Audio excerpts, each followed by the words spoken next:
যখন শিশুটি জন্মগ্রহণ করে তখন তার মা তাকে বিকৃত ভেবে নদীতে ফেলে দেন। নদীর প্রবাহ বৃদ্ধি পাওয়ার সাথে সাথে সূর্যদেব ক্রুদ্ধ হয়ে ওঠেন এবং তার উত্তপ্ত রশ্মি আকাশকে পুড়িয়ে দিতে থাকে। অগ্নিকরণের মতো আগুনের গোলা পৃথিবীতে পড়তে শুরু করল। নদী এই ক্রোধ অনুভব করল এবং উঁচু ঢেউ উঠতে শুরু করল।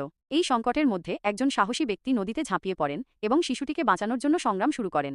যখন সে শিশুটিকে তার কোলে তুলে নিল তখন সে দেখতে পেল যে সে সোনার বর্মে ঢাকা। এই দৃশ্য দেখে সূর্যদেবের ক্রোধ প্রশমিত হল। লোকটি শিশুটিকে কোলে তুলে সেখান থেকে চলে যেতে শুরু করে, কিন্তু তখন একজন মহিলা তাকে থামিয়ে শিশুটির আসল পরিচয় জানায়। সেই শিশুটি কোনো সাধারণ পরিবারের ছিল না, বরং একজন রাজকন্যা এবং সূর্যদেবের পুত্র ছিল।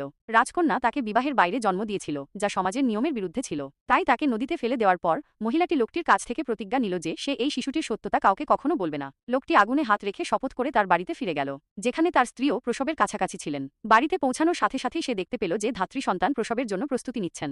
ঘরের দরজায় দায়িত্ব নিয়ে সে ধাত্রীকে বলল যে তার স্ত্রী সবেমাত্র একটি সন্তানের জন্ম দিয়েছেন এবং তার গর্ভে এখনও একটি সন্তান রয়েছেন। এই কথা শুনে দাসী তৎক্ষণাৎ রানীর কাছে গেল। যখন তার স্ত্রী জেগে উঠলেন তিনি ভেবেছিলেন তিনি যমজ সন্তানের জন্ম দিয়েছেন। লোকটি ভেবেছিল গোপন কথাটি গোপন রাখা যেতে পারে, কিন্তু পরের দিনই কর্তৃপক্ষ তার দরজায় কড়া নাড়ল। তিনি বলেন যে গত রাতের অস্বাভাবিক ঘটনাগুলি এই দুটি শিশুর সাথে সম্পর্কিত। এতে রানী রেগে যান এবং গ্রামবাসীদের বলেন যে কোনো কারণে শিশুদের দোষারোপ করবে।